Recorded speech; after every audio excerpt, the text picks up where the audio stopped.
Oke, shalom teman-teman Youth and Teen semuanya, selamat datang kembali di ibadah online kami, ya. Saya berharap keadaan semua teman-teman maupun om dan tante juga dalam keadaan sehat selalu ya. Oke, jadi, di ibadah kali ini kita menghadirkan satu nuansa yang berbeda dari ibadah biasanya, kita akan melakukan podcast ya. Mungkin om dan tante atau teman-teman semuanya penasaran apa yang kita bahas, tapi tunggu dulu, sebelum itu tentunya kita jangan lupa untuk memuji dan menyembah Tuhan terlebih dahulu ya. Oke, sebelum kita mulai ibadah kita, mari kita satu hati dalam doa. Bapa kami yang di surga, terima kasih Bapa atas hari yang indah ini Bapa. Terima kasih atas berkat-Mu dalam kehidupan kami sehari-hari ini Bapa. Bapa, kayak kami anak-anak muda mau hadir di tempat ini Bapa. Kami hadir untuk beribadah di hadirat-Mu Tuhan, walaupun melalui jaringan Tuhan, tapi kami yakin dan percaya kuasa-Mu nyata dan kami bisa mendapatkan satu rema firman yang baru untuk kehidupan kami Bapa. Terima kasih Bapa, terima kasih Tuhan. Sebentar kami ingin memuji dan menyembah nama-Mu Bapa. Kayak Engkau berkati setiap teman-teman kami akan melayani Bapa, kayak Engkau berkati setiap pujian dan sembah yang akan kami naikkan Tuhan, kiranya hanya untuk kemuliaan nama-Mu saja Bapa. Terima kasih Bapa, kayak juga Engkau memberkati ibadah kami nanti Tuhan. Kiranya apapun yang akan kami bahas, apapun yang nanti akan kami renungkan bersama Bapa hanya untuk kemuliaan-Mu saja dan supaya setiap kami bisa semakin bertumbuh dalam kebenaran firman-Mu Tuhan. Terima kasih Bapa, terima kasih Tuhan, haleluya, amin.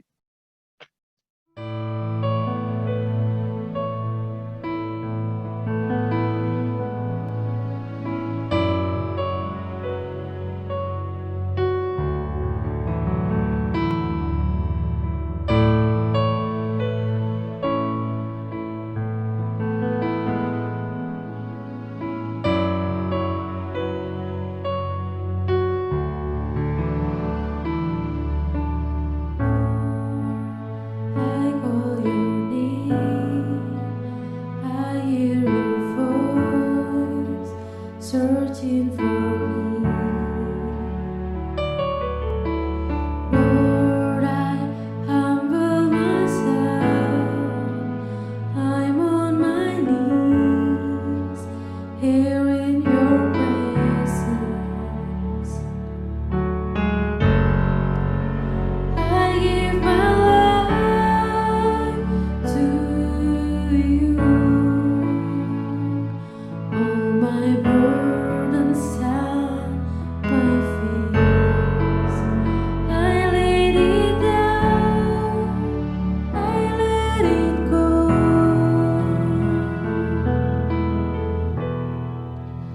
I surrender all. I surrender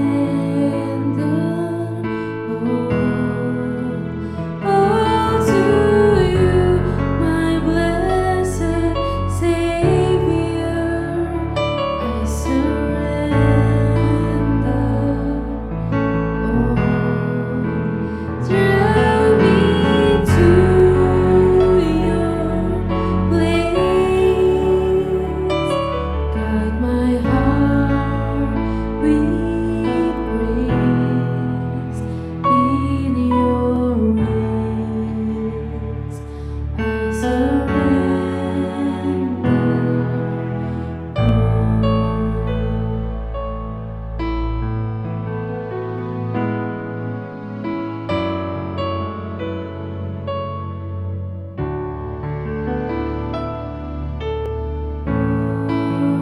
I call your name, I hear your voice, searching for me.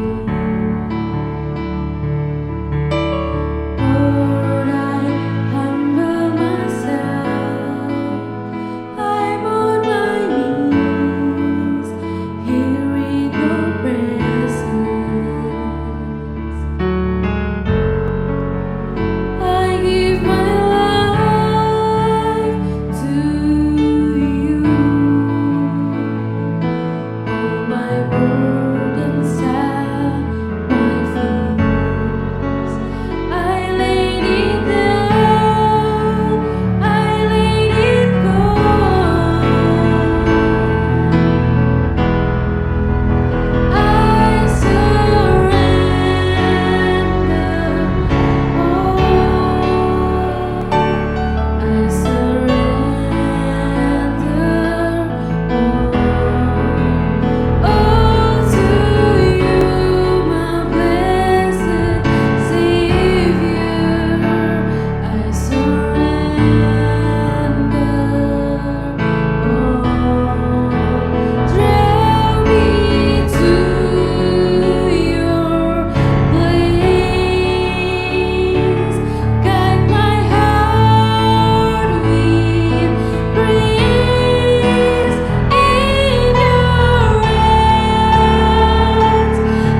Oke, shalom teman-teman semuanya. Nah, kali ini kita masuk dalam sesi podcast ya. Nah, jadi podcast kita kali ini akan membicarakan tentang yang namanya krisis identitas dengan Tuhan tentunya ya. Nah, mungkin teman-teman banyak yang bingung apa sih itu krisis identitas dan apa yang mau kita bahas hari ini. Oke, kita udah hadirkan beberapa narasumber ya yang udah the best dah dari RBI, dari PBI, udah paling mantap-mantap mereka-nya. Makanya kita hadirkan di sini. Oke, tanpa berlama-lama kita kenalan dulu satu-satu sama mereka ya. Oke, dimulai dari Kayola. Oke, halo Kayola. Halo. Halo, oke Kayola. Boleh diceritain nggak Kak? Sekarang kesibukannya apa nih ya kan? Kan supaya kita tahu nih, oh Kayola yang mana ya gitu. Sekarang lagi sibuk ngapain ya gitu. Coba boleh Kayola. Sekarang sih kesibukannya sedang magang kerja. Oh, Baru lulus kuliah. Jadi sekarang lagi Oke, magang, baru. guys, gitu. Oke, mantap. Jadi baru lulus kuliah, sedang menjalani magang. Mantap ya. Oke, next. Kalvan. Oke, ini sudah menjadi ikonik banget ya di teman-teman pemuda ya, sudah sangat terkenal, famous. Boleh mungkin Kalvan say hi, perkenalkan dirinya dan kesibukannya apa di hari-hari ini. Halo guys, piye kabare? Karena zamanku toh, iya. Kayak di truk-truk gitu. Nggak famous juga lah. Kesibukannya sekarang bagaimana caranya menjadi segambar dan serupa seperti Kristus. Enggak kayak gitu. Berat sekali. Enggak. Kesibukannya lagi bantuin di rumah lagi banyak kerjaan. Itu aja sih. Cari-cari kerja juga. Oke, mantap. Oke, Kalvan. Oke, lanjut lagi. Next, dari Kak Devina ya. Jadi kita udah sering melihat sosok ini. Oke, mungkin langsung saja perkenalkan namanya dan kesibukannya apa nih, Kak? Namanya Devina, Fen. Namanya Devina. Oke. Kesibukannya sekarang kuliah aja, kuliah online. Tapi sekarang lebih ke ini sih, skripsi gitu. Oh, mantap. Ini Kak Devina, kesibukannya lagi kuliah menjelang skripsi. Mantap. Oke, selanjutnya Kak Clemens. Hai Kak, kesibukannya apa nih hari ini? Kesibukan aku sih paling masih kuliah, lalu ngajar les juga, dan ya itu aja sih. Oh, mantap ya. Jadi beragam semua ya background dari narasumber kita. Ada yang sudah bekerja, ada yang sedang di rumah, sedang mencari pekerjaan, ada yang mau menjelang skripsi. Oh, beragam banget. Oke, aku juga pengen perkenalin diri nih. Mungkin teman-teman bingung nih siapa sih langsung ngomong-ngomong gitu kan, belum kenal gitu kan. Oke, namaku adalah Fendi ya. Aku dari teman-teman RBI. Aku hari ini akan membawakan podcast kita yang bertema krisis identitas dengan Tuhan. Mungkin untuk teman-teman narasumber boleh di on cam, jadi biar kita bisa lebih interaktif.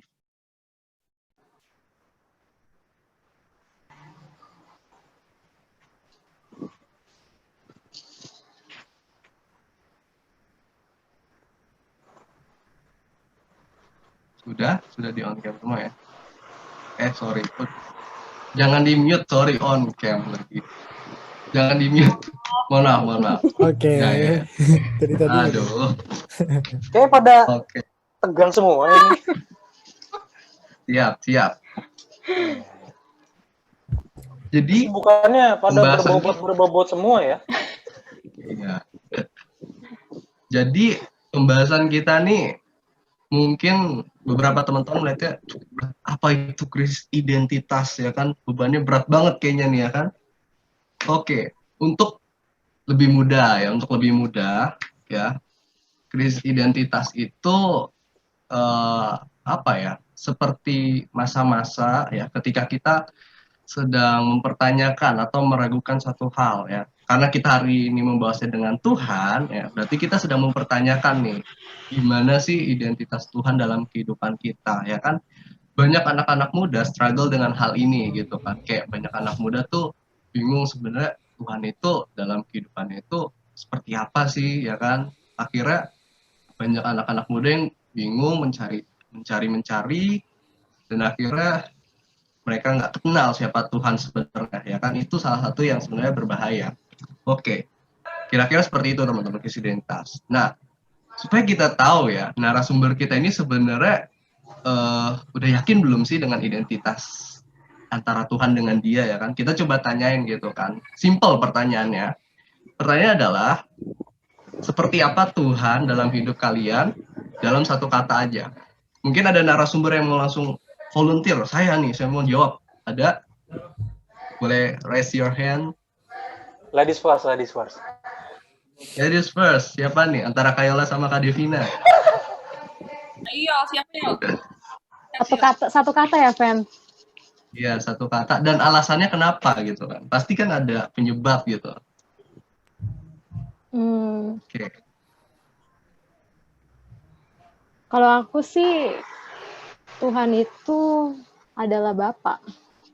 Satu kata, Bapa. Satu kata. Tuhan itu adalah Bapa. Ya. Kenapa nih Kayola? Alasannya kalau menurut aku, di pengalaman pribadi aku memandang Tuhan, melihat Tuhan, merasakan Tuhan itu seperti Bapak aku sendiri, seperti ayah aku sendiri. Dimana kalau menurut aku tuh kalau di kita manusia, bapak dengan anak itu kan memiliki hubungan darah kan, sedekat itu gitu. Jadi aku menganggap Tuhan itu ya bapak aku gitu. Oke. Seperti Bapak. Ya, mantap. Mungkin dari teman-teman yang lain ada? Mungkin jangan sama ya, mungkin bisa berbeda. Sama sih nggak apa-apa, tapi lebih bagus kalau misalnya coba kreatif. Nggak kreatif. Coba Kak Devina. Oke, Mungkin? dari aku Ya. ya. Satu kata ya yang menggambarkan Tuhan. Menurutku Tuhan itu adalah gembala. Gembala. Oke, kenapa nih Kak? Kenapa aku bilang gembala? Karena menurutku dia adalah Tuhan yang menuntun kita, anak-anaknya, atau ya ibarat kita sebagai domba-dombanya Tuhan lah gitu. Dan di Alkitab juga dibilang bahwa Tuhan adalah gembala kita, dan ini juga kena ketika kita mungkin salah jalan, kita salah ambil langkah, atau mungkin kita keluar dari jalurnya atau keluar dari jalannya gembala kita, yaitu Tuhan. Pasti Tuhan itu kan gembala, dia pasti ada di depan kita gitu, Fen. Dia pasti akan nengok ke barisannya, dia pasti akan nengok ke belakang, dia pasti akan cari kita lagi, Fen, yang hilang, dia akan panggil kita lagi. Bahkan akan panggil kita dengan nama kita, karena dia gembala yang kenal sama kita gitu, Fen. Itu sih. Jadi menurut aku Tuhan adalah gembala. Ada yang mengatakan seperti Bapak, ada yang seperti gembala. Oke, kita coba lagi. Mungkin ada lagi dari teman-teman? Aku deh, biar gak diambil Clement. Biar kalau terakhir, kelihatan banget nggak kreatifnya. Oh, ngikutin dia gitu. Menurutku Tuhan tuh kalau digambarkan tuh sempurna sih ya. Sempurna dalam segala hal gitu. Sempurna dari sikapnya, sempurna dari sikap sih ya, yang paling kelihatan gitu. Karena Tuhan itu kan maha segalanya gitu ya, maha segalanya, maha punya lah. Tapi yang membuat saya tidak bisa membayangkan itu kok mau-maunya yang udah maha segalanya, maha kaya, dan maha, iya kalau bisa digambarkan gitu, istilahnya kok mau gitu, udah punya semua tapi mau turun ke dunia ini dan jadi sama seperti kita gitu loh. Bahkan jadi nggak punya apa-apa gitu ketika dia datang ke dunia ini gitu. Itu sih. Sangat bermakna ya teman-teman ya. Tuhan itu sempurna ya. Mantap sekali. Tidak sia-sia kita mengundang Kak Ovan di sini ya. Mantul. Jangan gitu dong. Mantap. Kak Clemens gimana Kak? Kalau dari Kak Clemens, satu kata untuk menggambarkan Tuhan.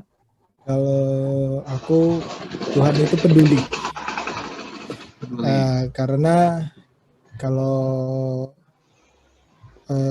aku pribadi melihat bahwa Tuhan itu yang seperti dikatakan Novan, dia meninggalkan segala kemuliaannya untuk turun ke dunia, rela mati untuk manusia yang berdosanya minta ampun.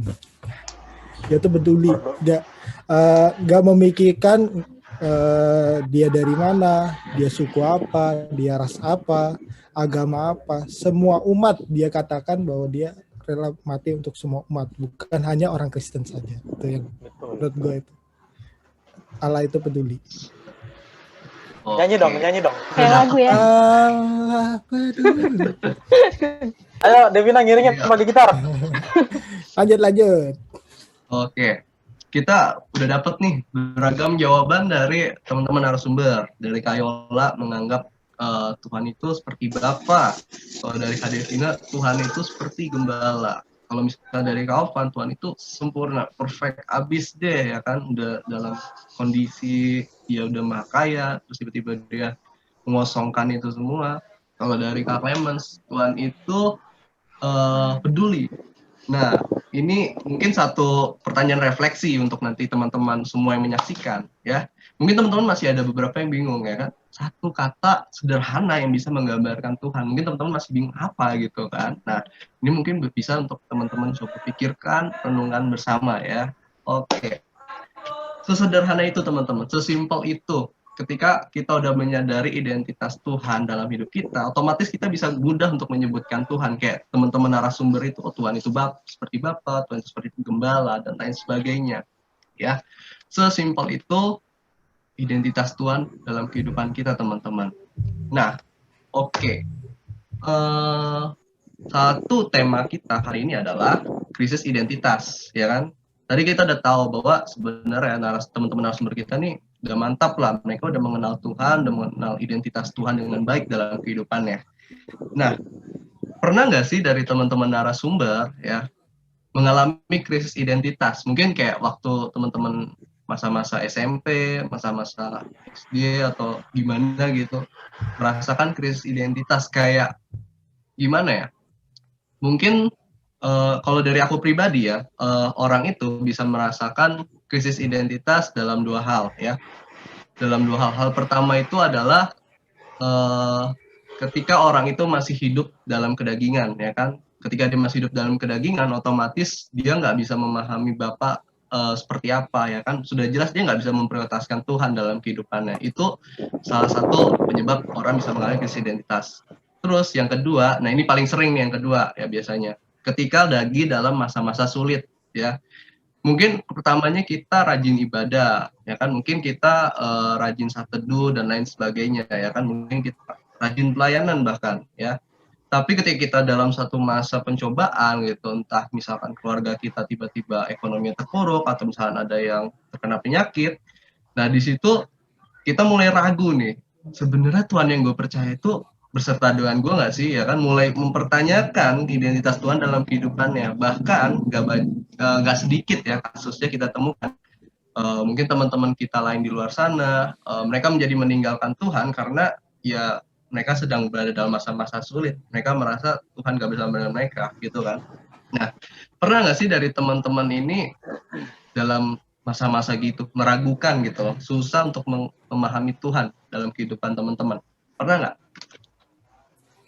Tadi kan udah ladies first, sekarang men first. Gantian ya. Biar adil gitu. Dari yang tertua nih, boleh nih. Aduh. Oke, dari yang tertua. Dari Kaovan berarti lagi. Sudah ada yang merasa. Silakan. Silakan, Kaovan. Pernah, pasti pernah lah. Ngerasa, apa namanya, kita tuh ke depan tuh mau seperti apa sih? Mungkin kalau boleh cerita, dulu tuh apa ya? Dulu maksudnya sampai sekarang tuh aku masih ndak kebayang kalau aku bisa pelayanan di gereja gitu kan. Terus jadi WL gitu, jadi singer. Nih ya, dulu tuh waktu aku ke gereja tuh aku ndak pernah nyanyi sama sekali loh. Ndak pernah nyanyi sama sekali. Terus jadi ke gereja kan bareng sama bapak sama ibu tuh. Bapak sama ibu mah nyanyi haleluya, Tuhan Maha Kuasa. Aku mah diam aja, ngeliatin celingu. Dalam hatiku Oh, ya itu cuma bilang, pas umur berapa tuh, Kak? Pas umur berapa? itu waktu masih dalam masa-masa di padang gurun kali itu. Padang SMP gurun. kali ya, SMP SMA itu. Haleluya Oh. sekali. Dulu kita terus terang senang musik-musik metal gitu kan, musik-musik popang gitu. Jadi ketika dengar lagu-lagu rohani gitu, kayak aneh aja gitu, aneh, bener-bener aneh dah.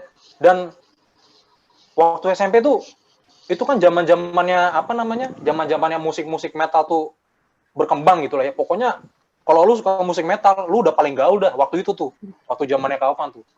Kita nonton acara musik di mana, sampai playlist HP kita tuh, itu playlist metal semua itu.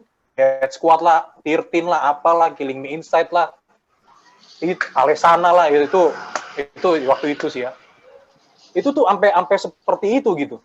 Dan sempat punya bukan cita-cita sih, sempat punya kepengen jadi vokalis band metal. Bener deh. Nyekrim gitu kan. Sempat pengen bikin band, waktu itu udah bikin tuh band tuh. Udah ada pianonya. Dulu kan zamannya synthesizer tuh kayak Piwi Gaskin gitu kan. Pakai kacamata kuda itu tuh yang warna putih, iya kan? Gue pakai topi gitu kan. Wah. Tapi ternyata nggak jadi. Sampai akhirnya masuk ke SMA itu udah mulai rada banyak perubahan gitulah ya. Ini berapa menit ya aku cerita nih? Oke, 5 menit mungkin lah ya, 5 cerita menit. sampai masanya aja, masa Jadi, pernah gitunya aja. SMA itu kelas 1 itu masuk kelas 1 ranking 30 dari 35 siswa. Dari 35 siswa tuh yang ada di situ tuh. Sama bapak tuh waktu itu ngambil rapot. Dan hari itu setelah ngambil rapot, itu di depan teman-teman semuanya tuh, itu dipukulin habis-habisan sama bapak. Bayangin coba. Jadi kamu habis ngambil rapot, dikasih tahu sama wali kelasmu, ini Giovanni raportnya ranking 35 dari 35 siswi yang ada di situ. Coba bayangin. Nah, habis pulang dari situ, di depan teman-teman semuanya, dipukulin tuh. Jeger. Diinjek-injek lah pokoknya lah. Habis lah kita pokoknya udah. Nah, sampai di situ baru kita mulai berubah, mulai sadar, baru kita istilahnya mulai menata hidup kita lah. Pas kelas 2, kelas 3 gitu, sampai akhirnya ikut komsel waktu itu almarhum KWW yang ngajak Kaufan. Akhirnya dari situ tuh kita Kaufan mulai istilah kata berkomunitas yang benar lah dengan orang-orang Kristen gitu lah ya. Udah dari situ mulai akhirnya menemukan tujuan sebenarnya gitu, seperti itu. Oke. Tapi Tapi kalau dalam masa udah. itu, ya satu nih Kak, satu pertanyaan. Dalam masa itu pernah nggak sih kesal sama ayahnya Kaufan sendiri? Kan waktu itu merasa kayak mungkin kayak dipermalukan gitu kan di banyak orang.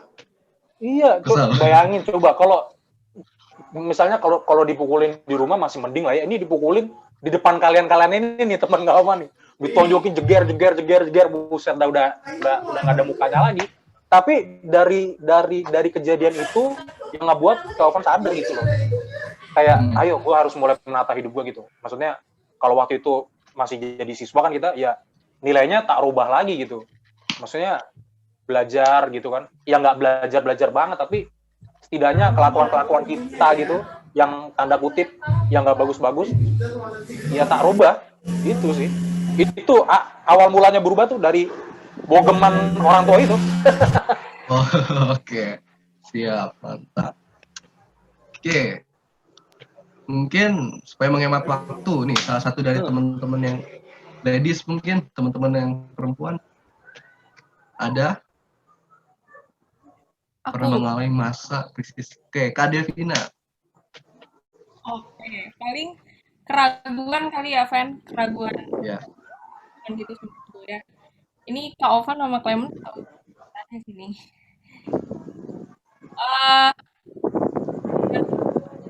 Kan sempat YouTube aku itu kayak video khotbahnya tetangga kita gitu loh, Van, tetangga. ya, Mhm. tetangga. Nah, terus aku buka video itu karena penasaran lah. Nah, di video itu tuh ngebahas kenapa kalau Yesus itu Tuhan, dia pokoknya ada disembahnya gitu lah. Ya kalau Van ya, kenapa dia Hmm. nggak pernah minta untuk disembah itu kali ya? Iya. Ha, ha, ha. Nah, aku nonton video itu kan udah satu selesai. Terus abis nonton video itu aku jadi mikir. Terus habis itu kan kalau kita habis selesai nonton video itu kan tampil video-video lain kan. Nah, aku buka lagi video lain tuh. Selesai, buka lagi. Terus udah. Nah, habis nonton video itu, nah aku jadi deg-degan gitu, deg-degan banget, banget sampai susah tidur karena kepikiran itu gitu loh, jadi kepengaruh, jadi goyah dan jadi agak ragu. Sampai-sampai kalau merem tuh kalau tidur suara kayak bener-bener aduh deg-degan banget lah gitu. Nah, aku ngerasa kenapa bisa kayak gitu mungkin karena aku belum punya dasar yang kuat banget kali ya, mungkin soal firman Tuhan. Mungkin Alkitab aku punya tapi aku nggak baca benar-benar, kadang bacanya juga bolong-bolong, dan menurut aku itu yang bikin aku jadi sedikit goyah gitu karena benar-benar nggak memahami apa itu Tuhan. Terus aku juga nggak pengen tahu lebih lagi gitu loh, jadi gimana ya, jadinya kayak cuma tahu kulit luarnya doang gitu, siapa sih Yesus, ya udah Yesus tuh Tuhan gitu. Paling pernah rasa ragu sama Tuhan karena itu, karena nonton video tetangga kita. Oke, ya. Kayak Oke, berarti pernah merasa ragu karena melihat dari apa ya? Mungkin triggernya dari sekitar lah ya. Oke. Siap. Nah, kita nggak lengkap ya kalau kita udah ngebahas apa itu krisis identitas. Jadi apa sih sebenarnya Tuhan itu secara sederhana dalam satu kata. Kita juga udah ngebahas mungkin banyak juga teman-teman yang menyaksikan ini punya pengalamannya masing-masing gitu kan. Nah, podcast ini nggak mungkin hadir hanya untuk membahas itu teman-teman. Ya tenang, kita di sini mau ngebahas juga sebenarnya gimana sih ya kan cara kita bisa keluar dari masa-masa krisis identitas itu. Nah, oke, kita coba nanya lagi ya nih ke narasumber yang sebelumnya ya biar nyambung ya kan. Mungkin dari Kalvan lagi. Kalvan, tadi sempat dengar ya kan masa-masa di mana Kalvan itu bisa berubah itu ketika kena pukul sama orang tua gitu kan. Tapi kan itu mungkin berubah secara perilaku dan sikap aja ya kan. Nah, gimana cara Kalvan itu bisa benar-benar ketemu nih identitas Tuhan gitu. Tadi sempat dengar melalui Komsel. Nah, itu gimana ceritanya? Bisa Kalvan bisa jadi kenal Tuhan itu siapa, dan sebelumnya mungkin Kalvan lebih prioritasin musik rock gitu kan. Terus tiba-tiba prioritas musik rocknya itu berubah gitu. Tiba-tiba jadi Tuhan ya, ada di top priority ya kan. Nah, gimana tuh? Iya. Jadi sebenarnya waktu ikut Komsel itu juga masih istilahnya kalau orang kenal Tuhan juga masih samar-samar gitu. Ya masih melakukan hal-hal yang nggak semestinya juga sih ya, kalau boleh jujur sih seperti itu. Tapi maksudnya dari komunitas Komsel itu tuh yang ngebentuk sampai sekarang Kalvan bisa apa ya istilahnya punya pengertian yang baik gitu tentang Tuhan gitu kan, punya apa ya istilahnya udah nggak akan goyah lagi lah gitu. Suatu saat akan terjadi apapun gitu kan, suatu saat akan terjadi apapun yang akan menimpa Kalvan gitu. Pokoknya sekali Yesus tetap Yesus lah gitu. Dan prosesnya tuh nggak semerta-merta berubah ketika Kalvan ikut Komsel itu, enggak. Tapi Kalvan percaya semakin kita istilahnya mencari gitu ya, maksudnya haus banget tuh, pengen kenal Tuhan banget. Kalau ngeliat Om Freddy Joyo khotbah kan, kayaknya haus banget akan pengenalan firman gitu. Baca Alkitab setiap hari, terus saat teduh dan segala macam. Yang Kaufan lakuin itu cuma satu udah. Kata firman Tuhan kan, kalau kamu berdoa, masuk kamar, tutup pintu, nyalain lampu, matiin lampu gitu kan. Udah, kamu gak usah berkata-kata, dan udah hening aja gitu. Dan Kaufan lakuin itu. Kaufan sering lakuin itu. Sering banget. Walaupun sampai sampai hari ini nih, Tuhan tuh juga kayak gak ngomong apa-apa gitu sama Kak Ovan. Tapi Kak Ovan cuma maksudnya kayak pengen, aduh Tuhan, kalau engkau nyuruh aku seperti itu gitu, ya tak lakuin gitu kan. Dan sampai hari ini masih Kak Ovan lakuin seperti itu. Jadi kalau ditanya bagaimana sih pengenalan Kak Ovan tentang Tuhan dan sebagai macamnya gitu, sampai hari ini pun Kak Ovan juga masih berusaha untuk bisa tahu kehendak Tuhan dalam diri Kak Ovan gitu. Dan Kak Ovan memaksa diri Kak Ovan untuk jadi seperti apa yang Tuhan pengen gitu. Bener-bener memaksa ada. Bener-bener memaksa bener. Kan? Oke, iya. Udah. Oke. Berarti pertamanya Kaufan ketemu satu komunitas Komsel, dan Iya. akhirnya Kaufan inisiatif sendiri untuk lebih kenal Tuhan gitu ya. Iya, betul. Oke, siap. Berarti salah satunya punya komunitas ya, punya komunitas sama kemauan dari diri sendiri ya, Kaufan ya. Iya, betul. Oke, ya mantap. Itu salah satu poin yang bisa teman-teman coba renungin ya. Oke, kita coba nih dari yang sepertinya sudah ingin memberikan jawaban sangat bijak ya, itu Kayola. Oke. Siap. Kayola, Ya, pasti pernah dong berada dalam satu masa krisis identitas. ya pasti. Pernah kan? Mm-mm. Oke. Gimana cara Kayola atau prosesnya Kayola supaya bisa keluar dari krisis identitas itu? Oke. Sebelumnya biar bisa nyambung sama cerita Ya. aku ceritain sedikit ya, krisis identitas yang pernah aku alamin. Kalau krisis identitas yang pernah aku alamin itu pas aku lagi masa-masa remaja. Dan menurut aku sih di masa-masa remaja ini sih benar-benar krisis identitas itu sangat pernah kita rasakan gitu loh.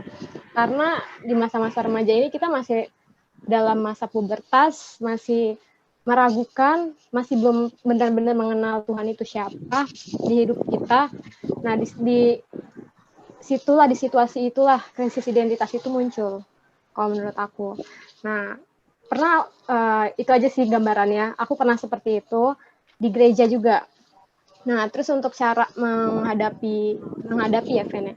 Cara menghadapi hal itu sih kita harus lebih mengenal diri kita dulu pertama. Mengenal diri kita, siapa sih diri kita? Terus yang kedua, kita mengenal Tuhan. Mengenal Tuhan dalam arti Tuhan di hidup kita ini seperti apa? Kayak misalkan tadi Clement bilang kan Allah itu peduli. Kenapa Clement bisa bilang kayak gitu? Berarti karena emang Allah itu peduli. Kalau misalkan Allah nggak peduli, nggak mungkin kan kita berdoa minta ini, minta itu. Terus pokoknya kita harus mengenal diri sendiri. Abis itu kita mengenal Allah di dalam hidup kita. Itu kuncinya sih untuk menanggulangi sebuah krisis identitas. Kalau kita udah mengenal, baru masuk ke sebuah hubungan. Yang tadi Kak Ovan bilang, setuju sih, kayak masuk ke dalam komsel-komsel, itu kan membawa kita masuk ke dalam hubungan yang lebih dekat lagi sama Tuhan, membangun relasi lagi, kayak gitu-gitu. Ya, sama satu hal lagi sih, kayak pokoknya jangan meragukan Tuhan aja. Intinya sih itu sih.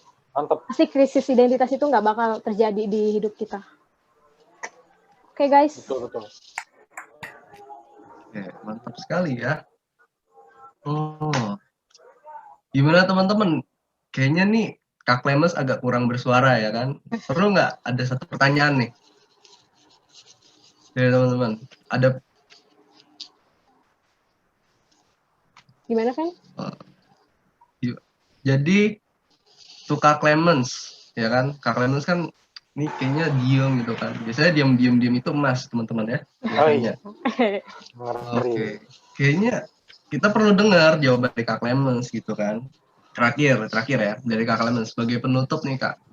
Pasti Kak Clemens pernah ada dalam masa krisis identitas, meragukan identitas Tuhan dalam kehidupan Kakak.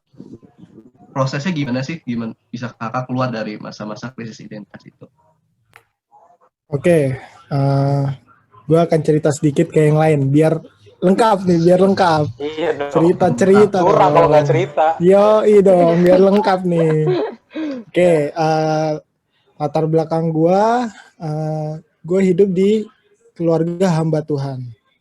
Ya, masa ada banget ya keluarga hamba Tuhan nih. Mentor ini. Iya, papa mama aku gembala Tuhan, dan di masa remaja gue di situ gue merasa krisis identitas yang biasanya kalau sudah dilabel dengan nama anak pendeta, biasanya orang-orang melihat anak pendeta ini harus alim, harus hidupnya kayak ayah papa mamanya nih. Nah, di situ gue merasa ini gue tuh paling nggak bisa menerima hal-hal itu yang disamaratakan. Jadi pada saat remaja gue melakukan hampir segala kenakalan gue sudah coba, kecuali narkoba itu nggak boleh, dan seks nggak boleh itu.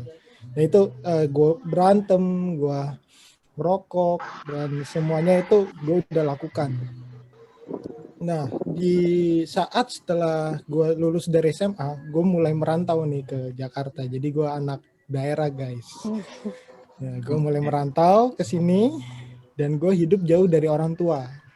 Tambah bebas, guys. Wah, itu tambah gak karuan, guys, awal-awal kuliah. Nah, sebulan, 2 bulan, 3 bulan, gue mulai merasa di hati gue tuh masih ada, wah ini gila sih, gue udah terlalu jauh dari Tuhan. Kalau kalian hidup sebagai keluarga hamba Tuhan, pasti kalian gak jauh-jauh dari firman Tuhan dong. Kalian setiap hari bokap nyokap baca firman kan ya, pasti denger nih. Nah, gue tuh udah merasa wah ini jauh banget. Satu sisi gue merasakan titik terendah gue, intinya di situ gue merasakan titik terendah gue, paling rendah. Gue tanya ke nyokap gue coba konsultasi sama orang tua gue sendiri, dan gue untuk gue bisa menangani krisis identitas ini, gue ambil gue mengatasinya dengan cara berkomunikasi dengan Tuhan, yaitu dengan penyembahan. Karena background gue bisa main musik, jadi gue bisa penyembahan sendiri. Nah, itu cara yang gue lakukan karena dengan komunikasi sama Tuhan, kita bisa tahu nih isi hati Tuhan buat kita apa yang Tuhan mau perbuat buat diri kita, apa yang Tuhan mau perbuat ke depannya. Nah, itu kita harus bisa komunikasiin sama Tuhan. Ya itu langkah cara yang gue ambil, yaitu berkomunikasi dengan Tuhan. Harus dilatih tiap harinya. Oke, berarti caranya beragam ya. Nih, mantap nih teman-teman ya, sudah pernah jatuh, sudah merasakan berbagai dosa, terus akhirnya menemukan satu cara gitu melalui penyembahan, komunikasinya. Berarti sebenarnya caranya itu beragam teman-teman ya, berdasarkan cara kita mengenal diri kita sih, balik lagi kayak kata Ayola, bener banget ya. Cara kita mengenal diri kita, terus tadi Kak Devina mungkin caranya itu adalah mulai mungkin mengenal firman lah ya, mulai mengenal firman lebih lagi. Terus kalau untuk Kaufan tadi, apa tuh Kaufan tadi? Komunitas. Dari Masuk Kaufan, kamar, matiin lampu, udah diam aja. Diam aja. Oke, so tadi Kaufan tuh pertama ketemu komunitasnya, terus mulai berusaha untuk mengenal Tuhan lebih lagi gitu ya. Kalau dari Kak Clemens, melalui komunikasi sama Tuhan itu lewat musik, lewat penyembahan ya. Ya intinya sih sebenarnya semuanya punya niat teman-teman ya, benar ya. Semuanya itu punya niat. Dan yang paling penting adalah komunikasi. Komunikasi itu penting. Tadi penyembahan, firman Tuhan, terus lewat komsel dan lain sebagainya. Nah, udah komplit banget nih teman-teman. Kita udah bahas tentang krisis identitas itu apa. Satu kata yang menggambarkan Tuhan dari masing-masing narasumber nih. Terus gimana caranya masing-masing narasumber kita ini bisa keluar dari krisis identitas mereka. Poin utamanya adalah sebenarnya niat dan mau berkomunikasi sama Tuhan. Intinya sih itu aja teman-teman. Nah,